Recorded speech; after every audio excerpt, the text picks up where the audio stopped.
ассалому алайкум дӯстон, бародарон ва тамошобинони канали Хоҷи Аъло. Айни ҳол мо қарор дорем дар роҳи Исфара Хоҷи Аъло ворух. Ва имрӯз бошад бародаро чӣ хеле ки дида истодаед аз баромадгоҳи Хоҷи Аъло сар карда ҳамин хел то шаҳри Исфара як хел асфалтпӯш карда шуда истодаанд, ки ин бо дастгирии раисони маҳалла, сокинон, соҳибкорон ва он нафарҳое ки берун аз Тоҷикистон, берун аз ватан ҳастанд, бо дастгирӣ ва саҳмгузории онҳо ин роҳҳо дар муддати кӯтоҳ асфалтпӯш карда шуд. Видеоро бародаро то охир тамошо кунед, иншоаллоҳ ки ҳамашро хушрӯ мефаҳмонем, ки айни ҳол роҳ то куҷо асфалтпӯш карда шудааст ва давоми роҳ то куҷо меравад. Дида истодед, айни ҳол мо дар даромадгоҳи деҳаи Чоркӯҳ қарор дорем, ки аз тарафи Хоҷи Аъло мебиёяд ва аллакай то баромадгоҳи Чоркӯҳ аллакай аними хел роҳ асфалтпӯш карда шудааст. Паҳмии асфалт бародаро 6 метр мебошад, ки ду то дуланд ё фура метавонад баробар гузарад.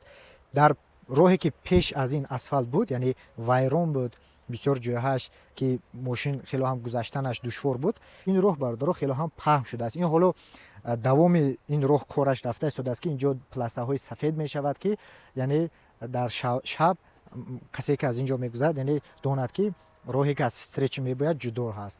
Бародаро паҳмии асфалтро ман нишон медиҳам бародаро 7 сантиметр, 6-7 сантиметр аст. Мумкин дар камера хуб наояд, аммо роҳ хело ҳам баланд ҳаст. Яъне дар ин роҳ саҳми сокинон, саҳми он нафаре ки дар ин ҷо зиндагӣ мекунанд, саховатмандон, соҳибкороне ки дар ин деҳаҳо ҳастанд, саҳми онҳо ҳаст, ки ин роҳ дар муддати хело кӯтоҳ асфалтпӯш карда шуд.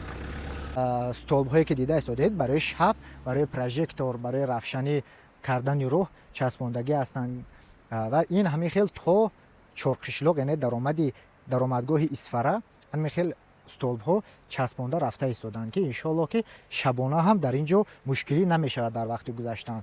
ҳамин ҷойҳое ки дида истодед ва ҳамин дарахтоне ки ба роҳ, яъне дар оянда ягон халал, ягон мушкилӣ меорад, пеш аз асфалт кардан ҳама ҷоро тоза карда, ҷӯйборҳоро тоза кардан, ки яъне об дар вақти сел омадан ба асфалт набарояд. Болои асфалтҳои кӯҳнаро бародаро ҳамин хел бо сақиҷ, яъне мазут мерезанд ва аз болаш асфалти ҳамин хел нав мерезанд. Чӣ ки дида истодед, дар тамоми ҷойҳо ҳамин хел чети роҳҳо ҳамин хел сақиҷҳоро гузоштагӣ ҳастанд. Ин барое ки асфалтҳои кӯҳнаро аз болаш рехта ва асфалти навро пӯшонанд. Дар ҳаққи он нафарҳое ки дар ин ҷо баромаданд, дар ҳашар ва дар дигар чизҳояш саҳми худро гузоштанд, албатта дар ҳаққошон догӯ бошед бародаро, ва боварӣ дорем, ки дар оянда ҳам аними хел ободкориҳо дар сатҳи баланд бошад.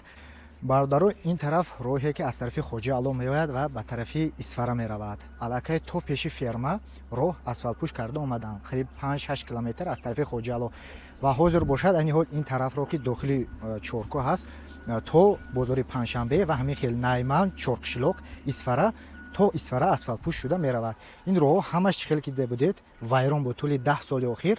Ҳозир бошад айни ҳол ҳамин ҷо, дар анамин ҷо кор рафта истодааст, ки роҳро ҳамашро бо гредел рост карда истоданд ва бед нишон диҳам ин ҷоро ҳам, ва ҳамин дарошкае ки дида истодед дар дохили ин ҷӯйбор ҳам гузаштагӣ аст, ки дар вақти боришоти сахт сел ба роҳ мебаромад ва сокинон сарҷамона ҳашар карда ҳаминро маҳкам карданд, ҳам теппаи ҷӯйро маҳкам карданд, ки об метавонад аз дохили ҳамин ҷӯй гузарад ва аз болааш сокинон рафту омад кунанд. Ба роҳ намебаранд ва аз болои ҳамин зиёда аз 3-4 километр аст, ки ҳамин хел роҳ то бозори Панҷшанбеи Чоркӯ рафтааст. Ассалому алайкум бародаро, хуш омадед ба канали Хоҷи Аъло. Агар ба шумо чиптаҳои арзон ва боваринок лозим бошад, марҳамат дар авиакасаи Хоҷи Аъло муроҷиат кунед. Чиптаҳо ба тамоми кунҷи дунё бо нархи арзон ва дастрас метавонед аз авиакасаи мо харидорӣ кунед. Хуҷанд, Душанбе, Кӯлоб, Фарғона, Самарқанд, Бухоро, ба тарафи Ташкент, ҳам ба фурудгоҳҳои Тоҷикистон, ба Русия, ба тамоми кунҷи дунё чӣ хел ки гуфтам бо нархи арзон ва дастрас. Марҳамат номерои ватсаби мо дар экран, худи ҳозир муроҷиат кунед. Дар мобайни 5 минут бародаро чиптаҳотонро навишта мефиристонем. Бародаро лайк ва комментария навиштанро фаромӯш накунед. Имрӯз мо дар фурудгоҳи Хуҷанд